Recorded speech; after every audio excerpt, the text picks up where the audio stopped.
This time on Hellfire Heroes, a fire breaks out near town and threatens to ignite a wildfire. Long ways off the road there, long hose life for these guys. An injured passenger is trapped in a car. Ouch, my leg. Okay, what's going on down there? It's stuck. Hop in. A mysterious fire alarm raises suspicions. Just wondering if the RCMP were headed there. It sounds like kind of a weird one. In the untamed wilderness of Alberta, where seasonal wildfires can destroy a town in a single day.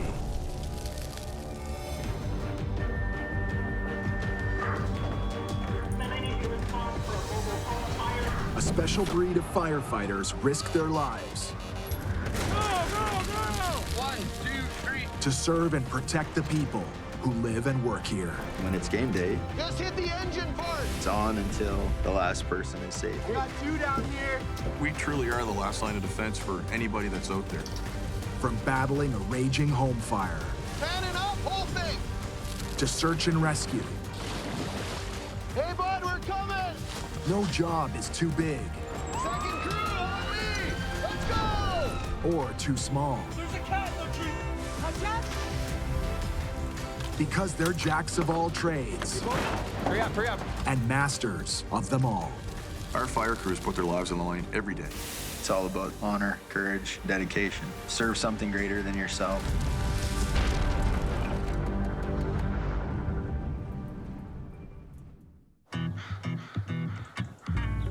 For the town of Slave Lake, Alberta, the dog days of summer mean one thing. The Carnival is in town, How's it going? but the rides won't fire up until Fire Chief Jamie Coots gives the Carney boss his blessing. Fair's in town this weekend, so we're just doing a quick inspection, look at the generators, look at the kitchen, look at some of the rides, and kind of talk to the operators. West Coast Amusements has been amusing small towns for generations. It's a family-owned business with over 125 rides and 4 traveling crews visiting 129 towns every summer.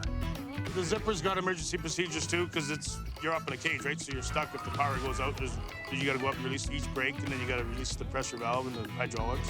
In Canada, only 4% of amusement park accidents are caused by unsafe equipment. Most injuries are due to rider error when getting on or off the rides.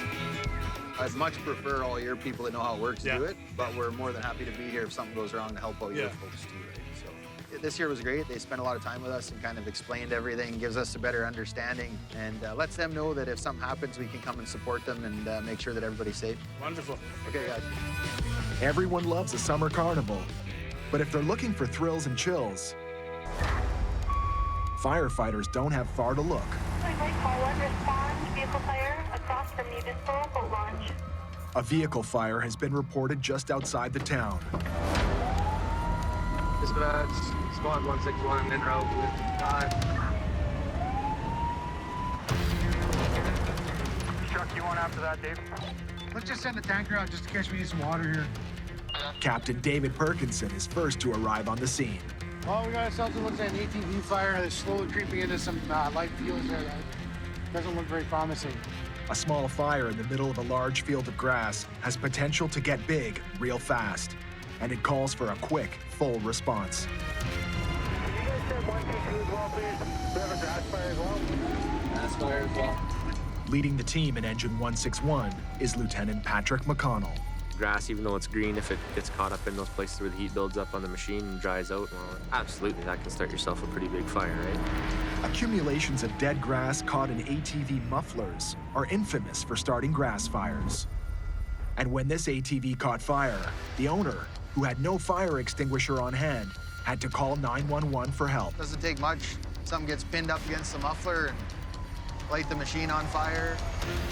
The fire is half a kilometer from the road, and Patrick's team is going to have to take a hike through the field with 9 lengths of 50-meter hose.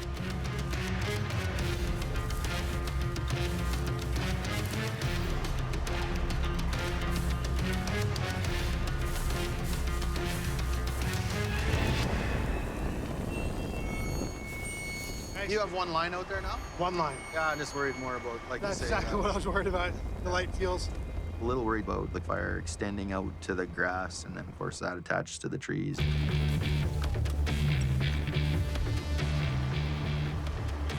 Hey! You hooked up? Hey!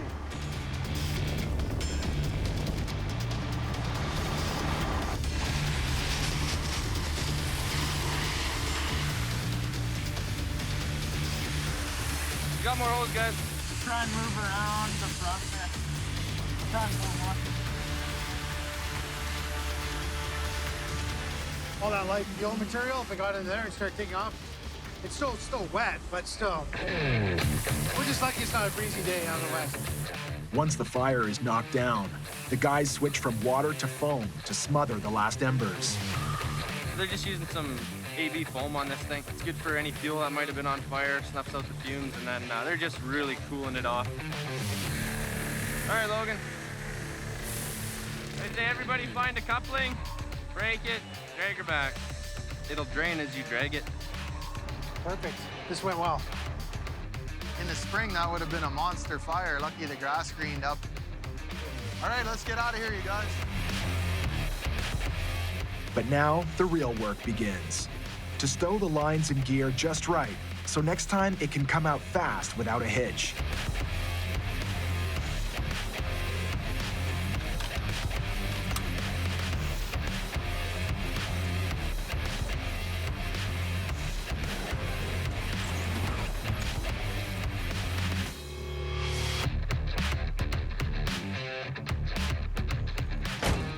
Off scene, and you can terminate command. The ATV owners watched the firefighters do their work, but preferred not to be interviewed about the loss of their vehicle.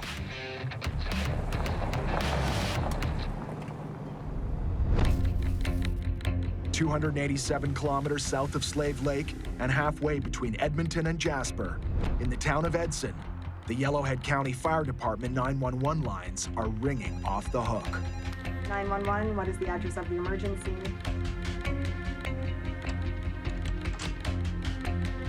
What you got? To the emergency, Okay. Chief Barry takes the call. With so many summer vacationers on the roads, the accidents are piling up. It sounds like a motor vehicle collision down on Highway 47. Pickup truck versus another vehicle with a trailer on it. Also be advised, there are 2 patients in one of the vehicles and a 7 to 8-year-old female child. Over. Patients in a vehicle often means they're injured or trapped, and no one wants to hear that a child is involved. Kids are hard. It's that heart ripping out of your chest kind of a feeling, but no matter what happens, you got to deal with it. Is it hard? Absolutely. It's tremendously hard, but you have to stay focused. Dispatcher, Delta 1. Delta 1, over dispatch. You want to page out Station 7 and Station 8, so we get for a response there, and possibly start Rob from that south end, please. Albert summons Yellowhead County resources to the scene. In Canada, motor vehicle collisions are the highest cause of injury-related deaths among children. And the more first responders there are on scene, the better the chances of a positive outcome. Driving on scene. That's Robbie. Just when you think you know what you're pulling up on, you have no idea. We always expect the unexpected. I see heavy vehicle damage on the front of the sedan. I see damage to the pickup truck as well. What do you got, Cole? At this busy highway intersection, a woman driving a passenger sedan failed to see an oncoming pickup truck hauling an RV trailer and made a left-hand turn. The driver of the truck, with his daughter in the back seat, swerved left to avoid the car, but the vehicles crashed.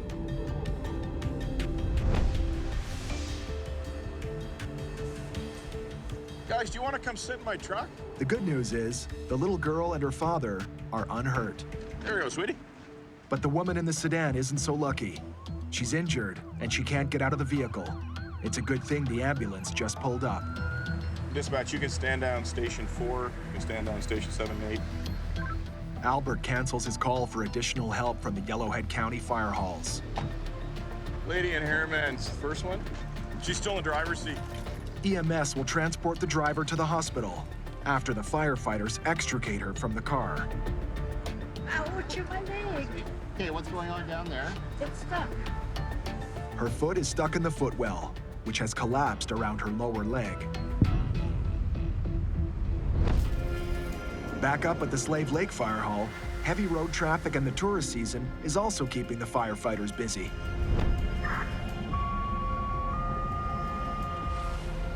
Slave Lake Fire Department, report to Fire Hall. Slave Lake Fire Department, report to Fire Hall. Remember, dispatch Mark 102 responding.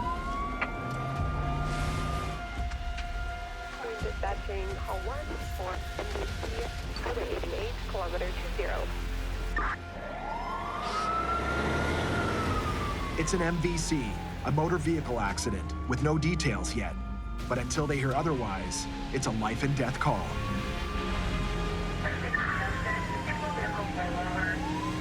A vehicle rollover is not good news. For more information, they'll have to wait. I can't find out if there's any hazards, can't find out where the people are, really just very few details.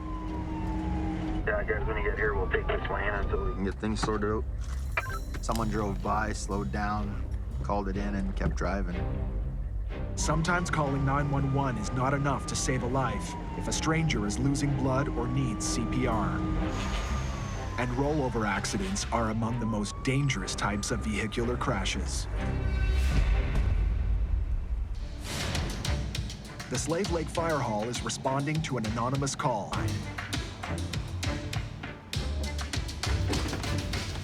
Hey, hey, everyone's completely out. She's standing right here. I know it doesn't look like it's possible, but she's good. I was driving to town to do my health care practicum, and an animal ran out in front of me, and I swerved, and obviously too hard. She was lucky. Rollovers are the second leading cause of death in car accidents. 75% of them occur on rural two-lane roads like this one. If the person can get up and walk, it's a pretty rare thing, so that girl was pretty lucky. I spun twice before this. It's definitely terrifying, because it could have went a lot worse. Very lucky. Very. A few more yards, and her car might have ended up in the water. That is scary. Close to the water like that. And she might have had trouble getting out. Back down in Edson, Yellowhead County firefighters are still on the scene of a vehicle collision, and an injured woman is trapped in her car. Update from Captain Grant on scene. 2 vehicles head on. One patient in a small vehicle car complaining of leg pain. Firefighters disconnect the car battery to reduce the chance of an electrical fire and try to assess the victim's injuries before they extricate her from the car. Shoot my leg. Okay, what's going on down there? It's stuck. Crumple Zone technology, which helps absorb the shock of a collision by controlling how the vehicle collapses, as well as front and side airbags, have reduced injuries in passenger vehicles. The number of footwell-related injuries, however, remains high. You know, that footwell compartment where your feet were that was very roomy and you had a gas pedal and a brake pedal, that now becomes an area where your feet are trapped. That metal may be crushed around them. Firefighters free her foot, put her neck in a collar, and move her onto a backboard. On deep breath on 3. You ready? Yeah. 1, 2, 3. Ouch. We're watching her. If the spinal column in her neck or back is fractured, the slightest movement can result in paralysis. On 3, you're gonna lay down, okay? Yep. 1, 2, 3.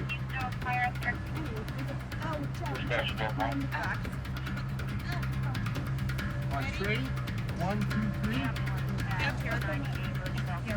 Now, want to come out? Ready? 1, 2, 3.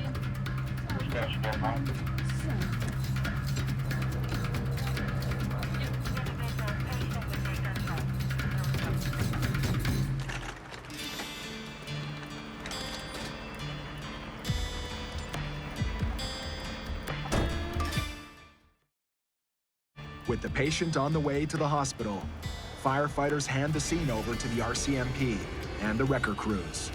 Just make sure that everything's contained. There's no leaks or anything. We'll, pick up and go. And tow will clean up the road. It's gonna be blocked for a while anyway.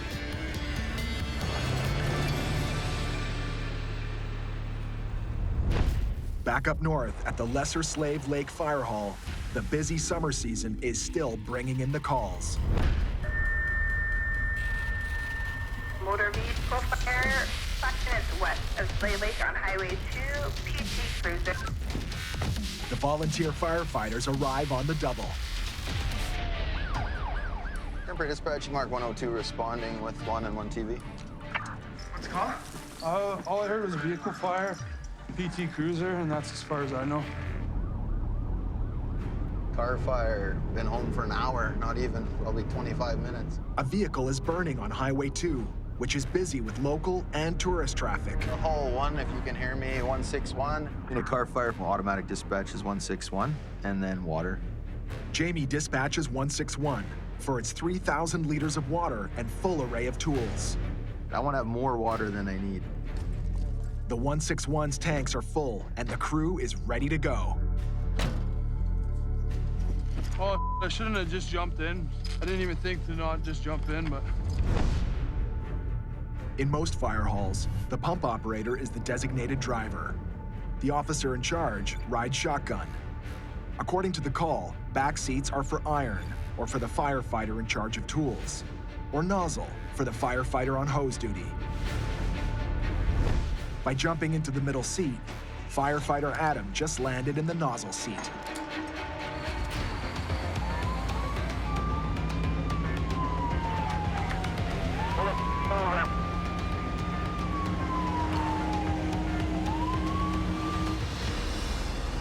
Ryan, you got your fire gloves on you? Mine are up top drying. This is Adam's first car fire, and he forgot one of the most important pieces of safety gear. Adam, he's one of the rookies on our crew this year, so he was a little bit nervous, I think. I don't have my fire gloves. They're up top drying. Sorry, buddy. Thanks. And it happened to me when I was a rookie, and I just, told myself, I'm like, quit being an idiot. Make sure all your stuff's in the right place. Make sure you have all your stuff there, because, when stuff's on the line, you have to be ready. A column of black smoke signals the car's location. 161, yeah. As soon as we get here, have some guys in BA, and we'll just shut down the road completely when you guys get here. BA is short for breathing apparatus, and they'll shut down the road for their own safety. Chief, copy that. Oh, that's just burning pretty good. Yeah, I can see you guys coming down the road, so we'll wait and block it as soon as you guys get close. Pull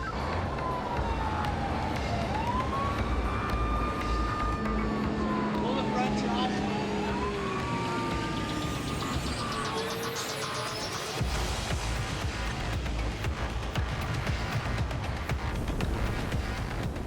The trash line is stored right in front of the engine, always ready for a fast attack on the fire, while the main water lines are hooked up to the pump and deployed. Hey, before you pull that line, let me get through. Chief rushes to block traffic before oncoming cars endanger his guys.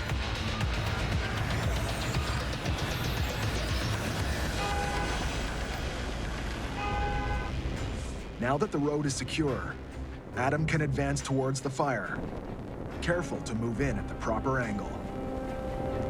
If you're walking dead onto it, those front bumpers eats up enough as let go and pop off. I was always just taught to come at it from an angle or from the side. Any number of components, from bumper shocks to struts, or flammable or volatile objects in the car, are a threat to the firefighters. Many firefighters have learned the hard way to approach burning vehicles with great caution.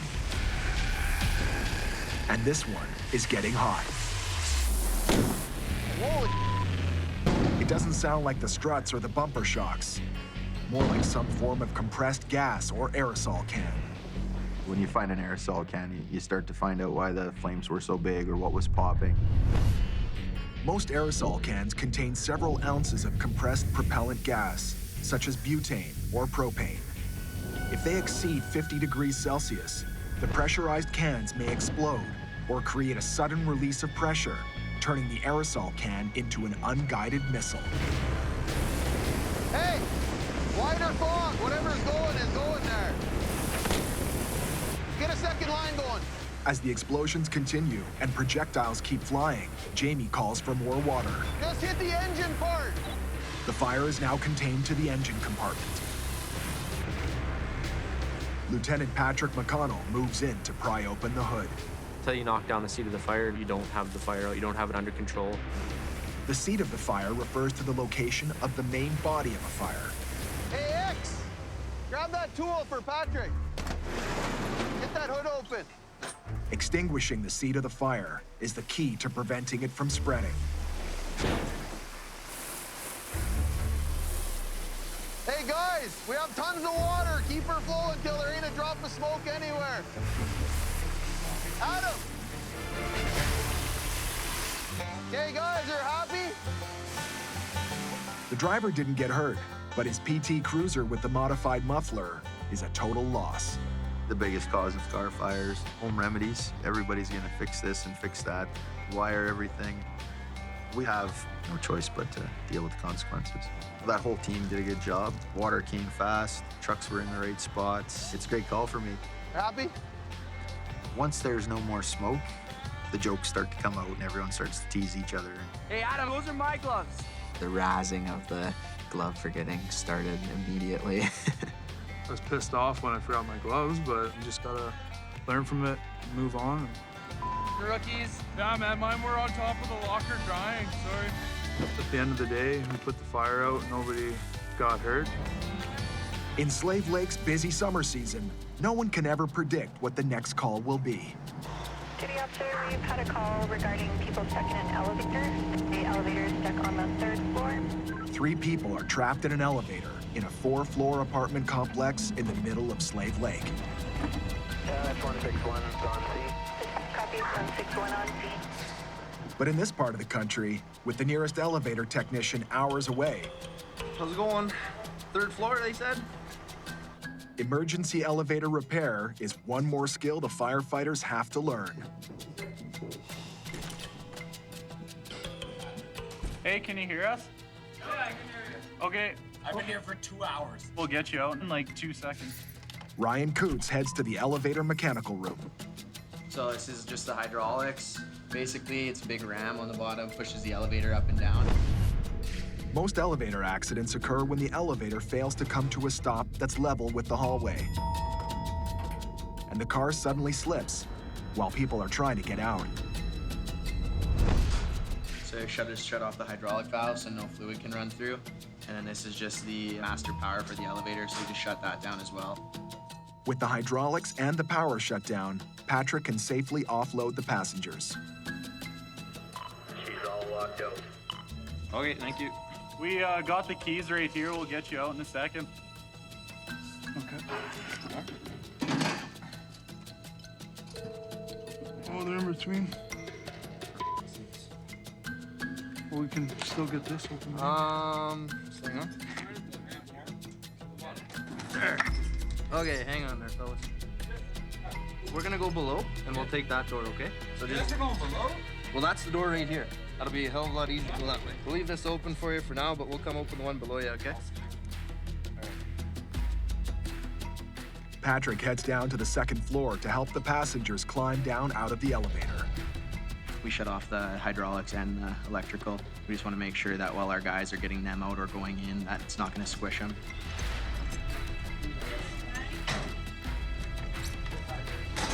Okay, who's coming first there, guys? Here. Ready? Okay, just watch your step because it's wide open below here. So, down this way.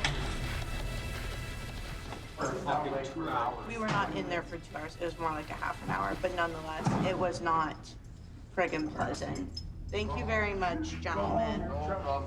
Yeah, Ryan, they're out. Let's just leave that all locked out. Okay, I'll leave the hydraulics and power off. Elevators, before you get started, you have to have them locked out.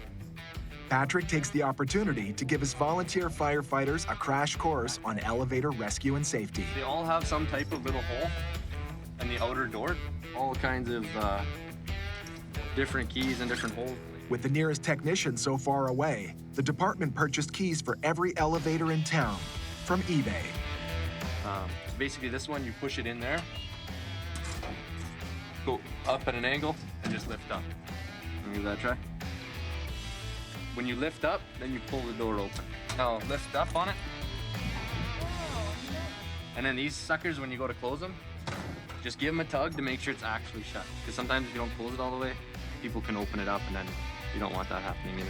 Anyway, that's elevators in a nutshell.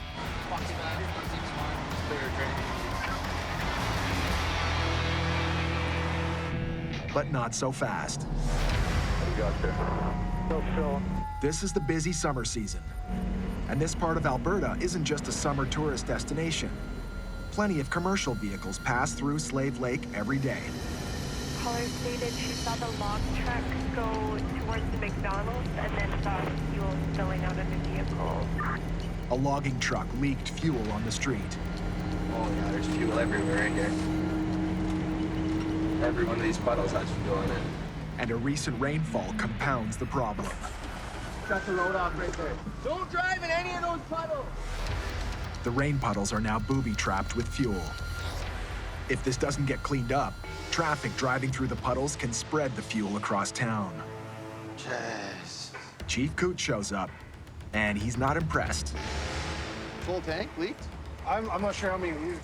Word is, a truck driver filled up at a nearby gas station and forgot to put the gas cap back on. A careless mistake that comes with major consequences. What a mess. Fuel spilled just a little bit everywhere. It rained lots the last few days, so that's into the creek, and then that's into the river, and that's into the lake. So every time it rains now, all this fuel that he spilt all over the place, it has all these heavy metals in it, just keeps moving through our water course. It's not gone, it just moves on. Well, let's get pads on that then. And we got 15 people out here with 3 trucks trying to clean up this mess. And he's looking for the driver, whose company will have to foot the bill. Nope, those aren't paper towels from the fire hall's kitchen. They're soaker pads designed to extract fuel from water. I do know the best way these pads work is if you dip them under the water and then allow the surface contents to sit on top of them. And they pick up the rest of the fuel with a few handfuls of granular absorbent material. It's just pretty much kitty litter. Sucks at the fuel first. All the stuff that gets really nice and dark does absorb everything, but seems to absorb the fuel faster. Dave, you said that you called dispatch and they're sending cops? Yeah. At this point, the chief's determined to hold the trucking company accountable. We want him to talk to the driver. Like, we're out here cleaning up his mess and the guy's having breakfast at McDonald's. It's not a big deal. Oh, it is a big deal. Chief needs to free up the team so they're ready to answer the next call. So he's got every available volunteer on the job. I'll definitely charge him for all this. Oh, yeah. But this is one bill the fire department won't be picking up. The driver of the truck is worried about what the bill's gonna look like. Yeah, you bet he should. It's gonna be huge.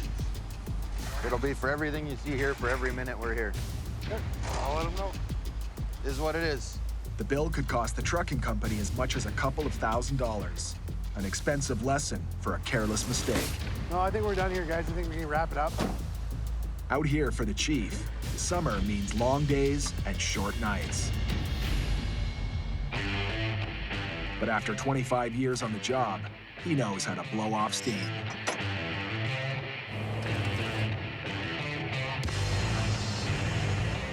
Yeah, there's no doubt dragging the yard, mowing the grass, it's all stress relief, right? It's a chance to do something else. Chief just likes to have a nice, clean yard.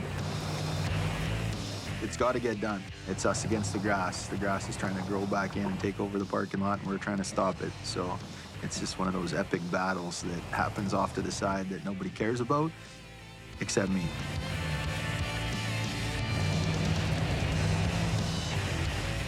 Crazy fire chief stuff, I guess.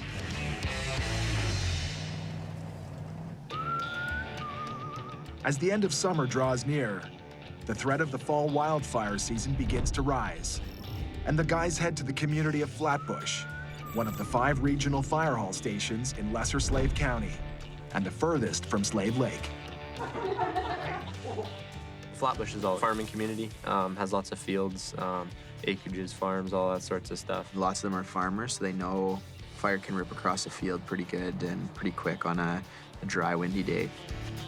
Today, they'll do some training on structure protection.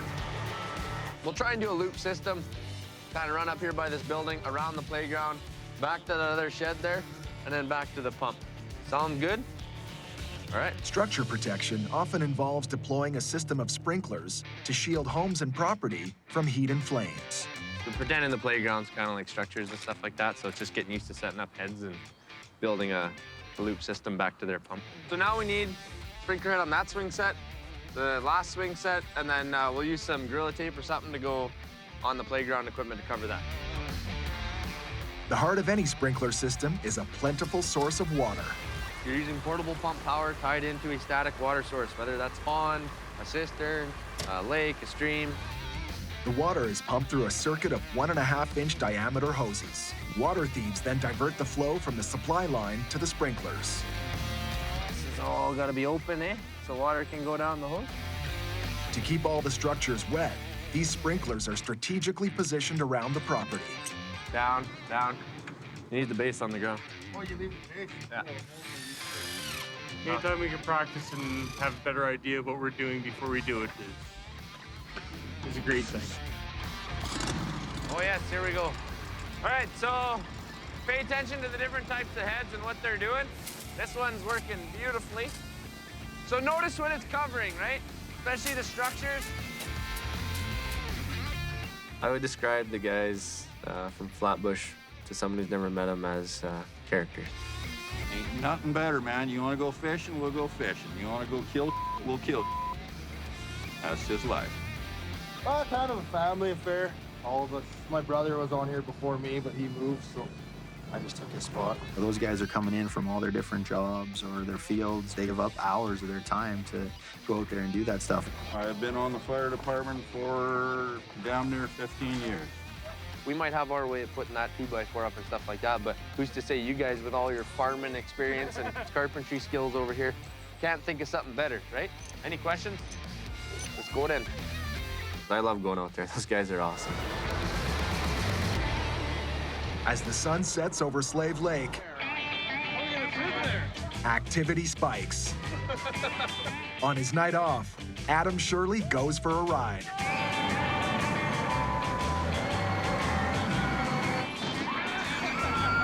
Oh my God!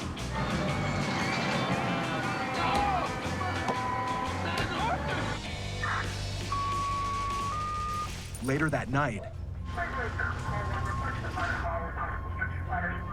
a fire alarm goes off at a busy apartment complex.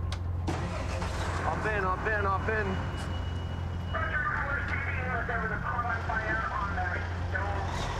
Okay, copy. I'm on my way there. Call for a possible structure fire at the biggest apartment building in town. And at this time of night, many of the tenants' families and children are at home in their apartments.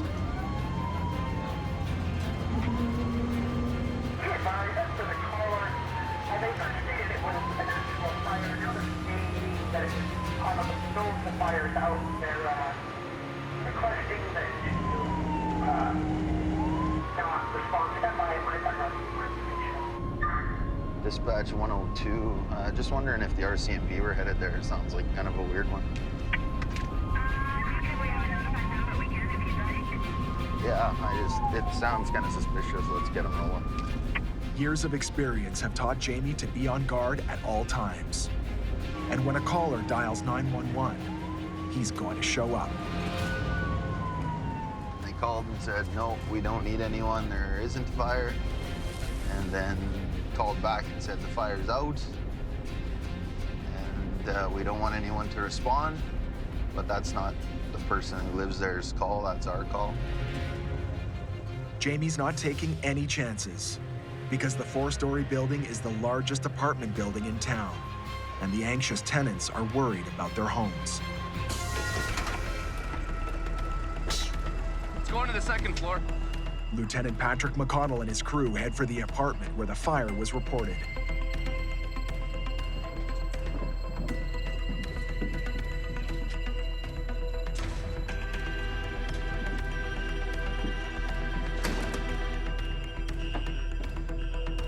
I think everyone else is probably out of the building now. Duty Officer Paul McGrath sees evidence of a panicked attempt to put out the fire. She got real lucky. She didn't get burnt with a couple of kids in there with just blanket that caught fire. She threw the blanket over. The fire seems to be out. Where's the bottle's here somewhere. But until they find what set off the alarm, this job isn't done. There it is. Yeah, it's just in the grass out here. A frying pan below the window suggests a possible grease fire. Did you use this flour? Was the first reaction. The homeowner threw flour on the fire. A bad idea, because flour can explode. She did everything. She didn't use water. If it was a grease fire and she threw water on it, that would have spread the flames. If you don't have a fire extinguisher, baking soda can help snuff out a small grease fire. But evacuation and calling 911 is the safest bet. All right, thank you, gentlemen. Thank you. With the scene under control, all that's left is to ventilate the smoke and return to the fire hall. Fire's out, but there's some smoke in the hallway, so all these people are waiting to get back into their apartments, so we're just gonna ventilate quick here.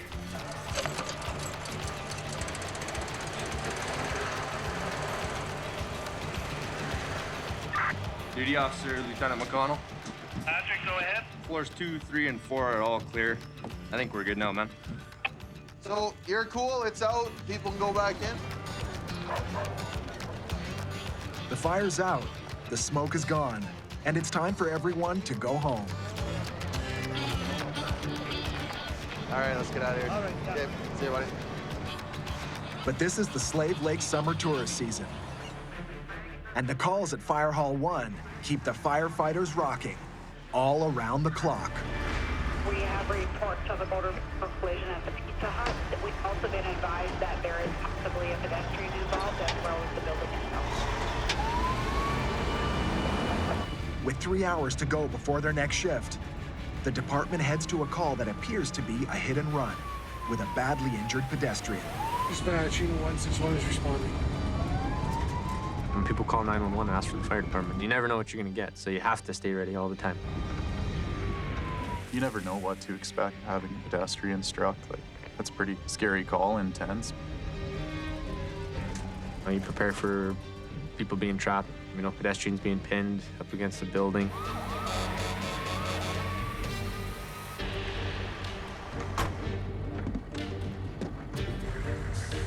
Logan and Patrick with EMS. Jamie orders Patrick and Logan to help EMS stabilize the victim. Take a nice deep breath, okay? She was banged up pretty good, got hit by the car, obviously. Amelia, you're gonna be just fine, okay? You're not gonna die. How many girls do you have? You have 2? How old are they here? That one definitely gets the adrenaline pumping quite a bit more. Police already apprehended one individual, but they're looking for a second person suspected of fleeing the scene. Jamie sends out a crew of firefighters to assist police. Someone thought they saw some people staggering towards the apartment, so we'll check inside, outside, upside down around the cars, all in the front, and then around the outside of the building. If anyone's hiding or looks like they shouldn't be there, just call out. So, around there.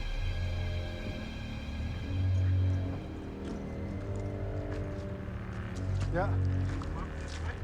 I'll go with you, Paul. We'll go across this way. If you guys want to go this way. Anytime that you're, walking around looking for someone that might have just committed a crime and ran away is a little bit nerving.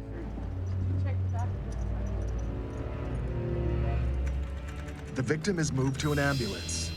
She'll make it, but a suspect is still at large.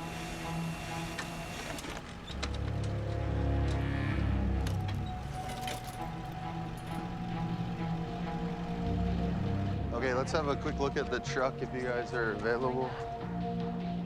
Chief asked us to look around because the driver was missing. So we were looking for him, any signs of him, anything that was left to kind of put the case together and help find the guy.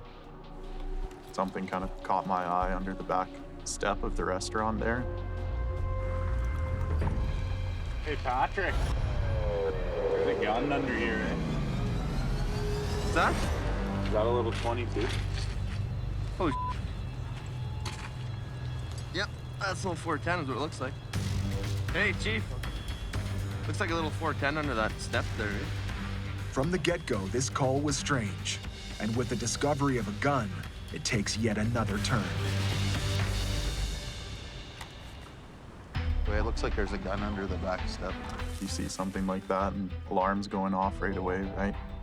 Now there's a gun on scene. I've got firefighters all over the place, so I start to worry about them. It starts to get a little more chaotic. I have no idea if that gun was even part of that or it's part of something else. Hey guys, you're right in the middle of what could be a crime scene walking around. So that's pretty dumb. Let's get our people out of here. All this stuff out of here. Okay. So if the ambulance doesn't need us, the police don't need us, and the scene's gonna be locked down for a while they investigate, best place for us is to just get out of there and get ready for the next thing. Jamie calls it a night. Unless dispatch calls to say otherwise, it's time to go home.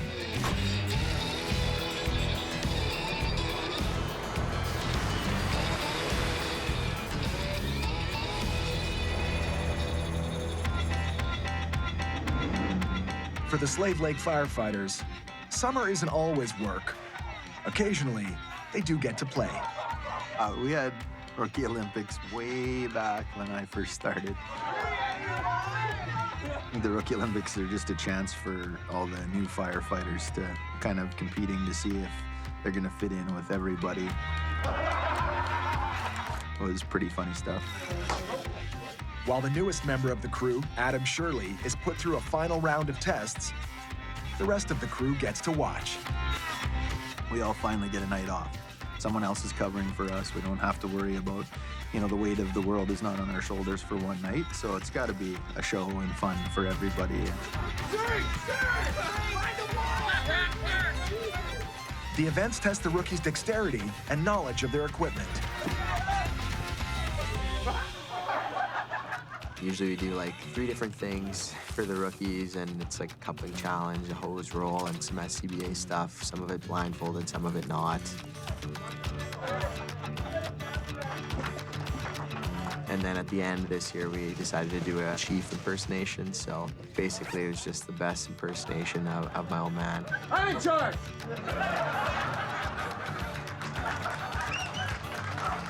I agree that, I guess sometimes people wouldn't like to be made fun of, especially if they're the boss. But at the end of the day, I'm the fire chief when it counts. But the rest of the time, I'm just a normal person like everybody else. So it's fun to be part of that stuff.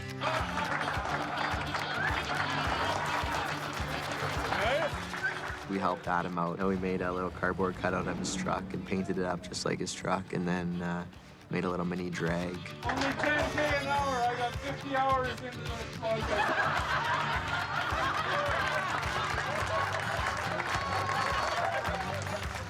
Nobody likes you, but that was funny. And Jamie knows that imitation is the sincerest form of flattery. Nothing better than being mocked in front of your peers. That was awesome.